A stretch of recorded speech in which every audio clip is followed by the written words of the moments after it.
What's up everybody, Roddy here, making a little video installing the AFE intake on my 2024 short wheelbase single cab F150 with the Coyote motor.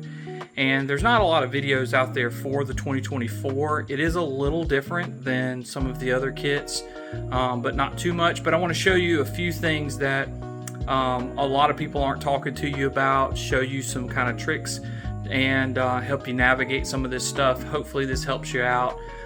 The video that AFE has for, I think it's the 2022 and up, or 2021 and up, is pretty much this kit. The only thing is there's a few things that they don't tell you that I ran into, so hopefully this helps you out. Alright, so I've already pulled the stock intake out and started installing this kit, and I thought, you know, let me stop real quick and kind of show you guys what you're going to have to do. So the best thing to do with the stock intake when it's in there is to start right here at the throttle body. You're going to have a clamp here. I'll get the size for you here in just a second. You'll have one clamp. You'll want to loosen that up. Don't completely back that clamp out. Just back it up so it's loose. Do be careful because your coolant line does run through there. I accidentally pulled that off. Coolant went everywhere. Not real bad, but yeah, it did happen. And then you're gonna have your I believe this is like your EGR evap that runs to the back there. You will have to pull this off. The way you pull this off, no one's going to tell you this, so if you've never done this and you don't know, because I didn't, is this little bottom piece right here, that little blue tab, you push up on that and it'll come right off. And when you install it, it's going to clip back on to the piece that they provide for you. They do provide these tabs, or these little plastic, whatever you call it, you guys know what I'm talking about, clips, that's the word we're looking for. They do provide new clips, so the old clips, you just tear them right out. I just took some pliers and just ripped them right out. One of the things that there's not real good instructions on is this rubber piece. So it's just laying in the box. It's not in a bag or anything like that. You're gonna have to work your way around. So what I did is, this corner is probably the hardest, so that's where I started. I worked my way around, came all the way around, and then I had about that much hanging off of it. Clearly there's nowhere for that to go. I made sure it was pushed down all the way around. I tried it 2 or 3 times and could not get it to align, and of course it will not completely seal down with a piece on there, so I cut about this much off. No one is saying you're supposed to do that. I think it's supposed to fit. Don't know if maybe it's just my unit is off, but just in case, you will, if that's too long, it won't sit down back there and you'll have to cut wherever you put it. You have to cut that off. On the inside of your factory intake box right here, there's a bolt that goes into the little firewall here, or not the firewall, but the outer fender rail, and there's a rubber grommet in there. Inside that rubber grommet is a little metal guide. When you take it off of your stock intake, go ahead and take that guide out. It makes it a lot easier to put it back through this, but you do have to reuse that.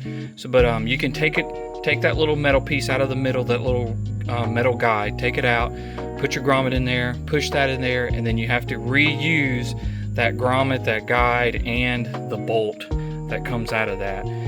Everything else lines up really, really good. I'm going to finish putting the rest of this in here and kind of walk through a few other things to maybe help you guys out. Real quick, I wanted to come back to this before I forgot.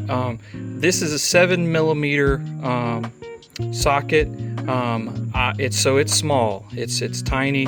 That's what I use to take off or to loosen the clamp that's on the throttle body. It's a 7mm. It's tiny. I tried like 6 different things and it's like, man, how small is this thing? 7mm here, and I'll get what's inside there, that that bolt, you can kind of see it from here, that runs in there. I'll give you guys that one here, give me just a second. So that bolt that's inside the intake, the one that you're going to use for the to take the factory one off and to put the other one on, is a 1/2 inch.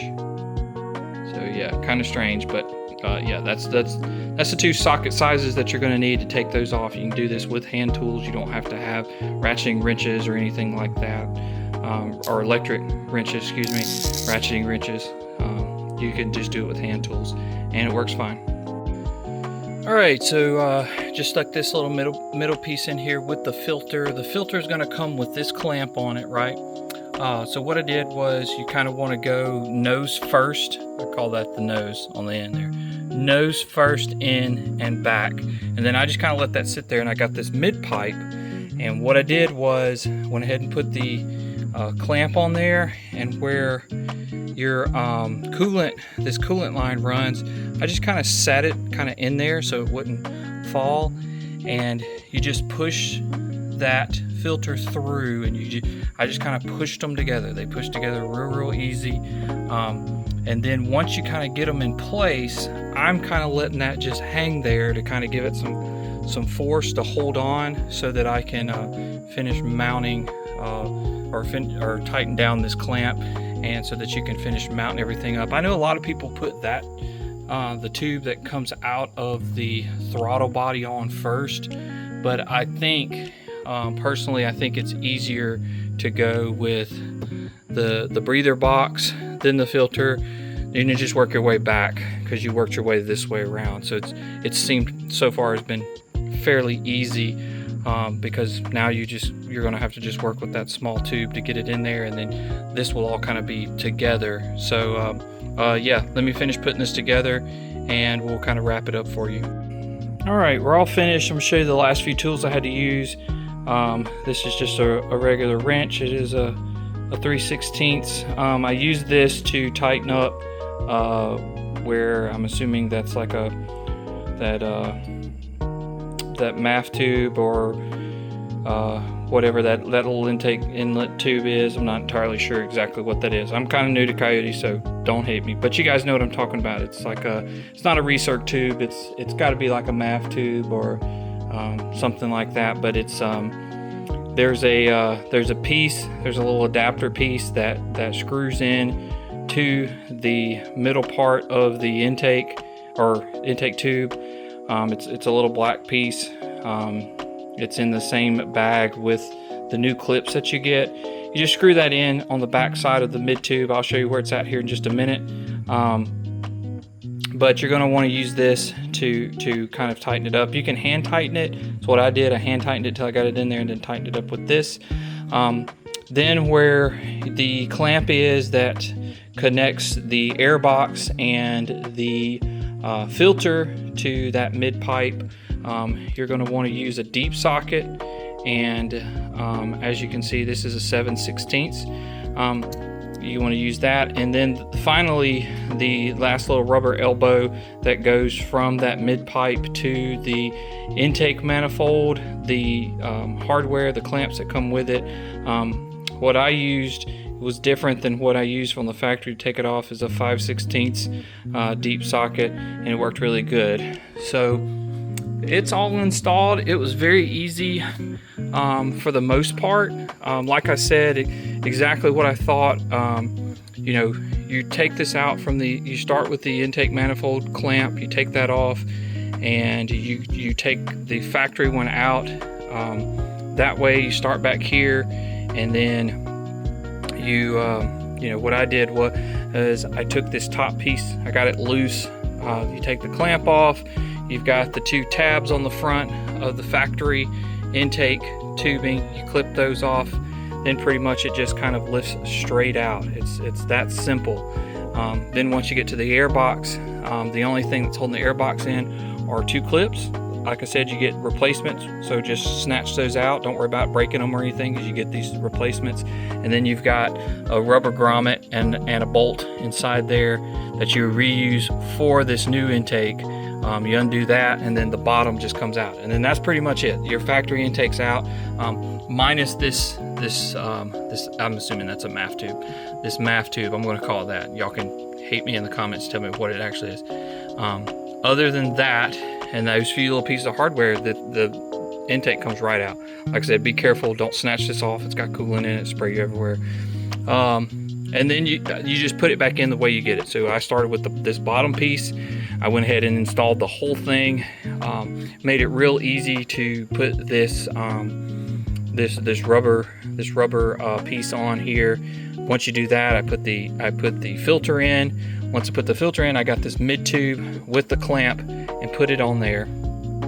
And then I did not tighten this down, so I just kind of put it together and kind of just hand tighten this just so it would stay together. And then I put the elbow in here, and it did make it a lot easier to, with this loose, to move it around, get this real good tight and sealed.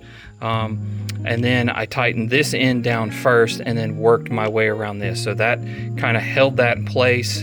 That clamp up there was loose, so I could still move the mid pipe around a little bit, and kind of work this area a little bit so that everything is real nice, snug, all touching and all on correctly. And then when you're tightening these clamps down, a lot of people over tighten these. Tighten them until they're just barely snug. You don't want them to be too loose, obviously, for it to come out, but you don't want it to be so tight that everything's bulging out. So just do them until they're snug. Obviously this is not going anywhere, and so I did those two first, and then I finished with this one, and I just made it snug. I didn't tighten it until it stopped. I just tightened it until, well, it was firmly in there. So yeah, that's it. Intake installed.